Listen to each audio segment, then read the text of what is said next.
Is your spiritual practice, or some of the teachings that you're listening to, actually having an adverse effect on your inner emotional world, the ability to process emotions and trauma? This tragically can happen. It breaks my heart, but I've seen it more than once. I've seen it get really messy. And I want to outline and highlight two particular ways that I see that this trap, this stuckness happens. And hopefully, if you see this in yourself or some of the community around you, might help you avoid it and get out of some very dangerous pitfalls that can go to some really ugly places if not addressed.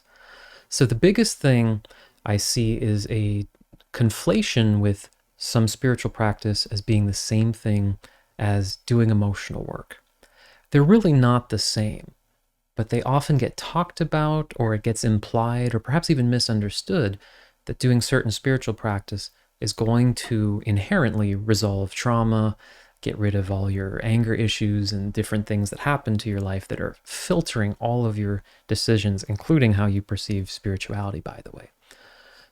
Most spiritual practice, whether you're going down a non-dual rabbit hole or just beginning meditation, give you a very beautiful perspective and practice of being able to see that thoughts, feelings, emotions, such as anger, they arise.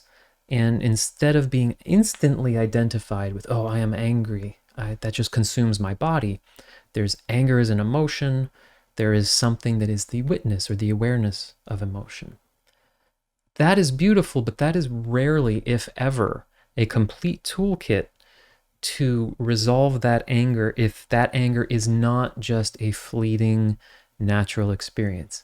If that anger is rooted in some deep trauma that's held in the body, some protective mechanisms, all sorts of stuff that basically every human being has. There are a few rare spiritual exceptions where something so profound happens that it seems to resolve a lot of that stuff. But like I said, it's rarely a complete toolkit. And what happens is we just keep trying to observe it, or trying to go more and more into this place of none of it's real. It's just an emotion. It's just energy. I am just the witness. I am just the witness. I am just the witness. Meanwhile, what you're witnessing is stuff in the body that's not actually getting resolved because we're not doing any emotional work, any somatic or other types of processes that actually help it resolve. So an analogy for this is, you see the bass guitar behind me. I'm a musician for a living. If all I ever did all day was just meditate on I am not the instrument is just an extension, a way I express sound and emotion, but it's not me, I could have some beautiful meditation experiences. I'm not going to know how to play a D flat. I'm not going to get hired to accompany any singers. I'm not even going to know where my fingers go, because working with the instrument is an art form. It's a skill. There's nuances. Working with your emotional world is a skill. It has nuances. Learn it. It's beautiful. It's value. Your spiritual practice of being able to be more present and be the witness can enhance that emotional work if you actually do it. So that's trap number one, is just hanging out in this sort of be the self, be the witness.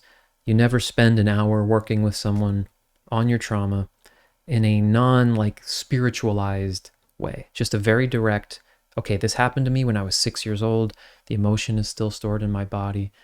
We can talk about non-duality and the dream world later, but this is something to be dealt with.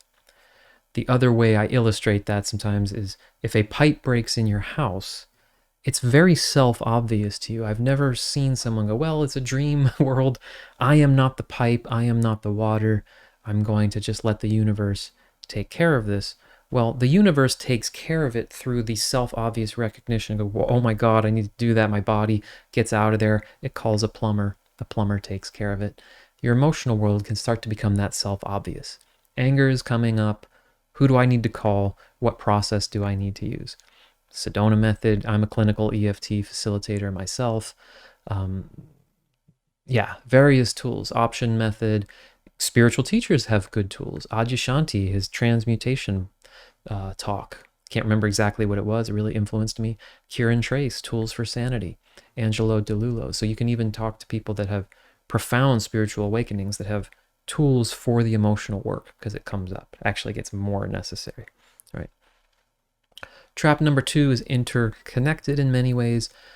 It's when our spiritual, let's say, language, understanding, the kind of world we get into with our spirituality overcomplicates the emotional work.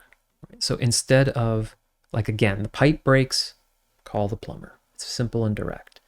Anger arises, let's work with it. If it's sticky and there's more energy there and it's not just dissipating, it gets complicated now. Well, if there's no person, or if everything is energy and everything is interconnected, or I had this beautiful experience where I saw oneness a month ago, why is anger still arising?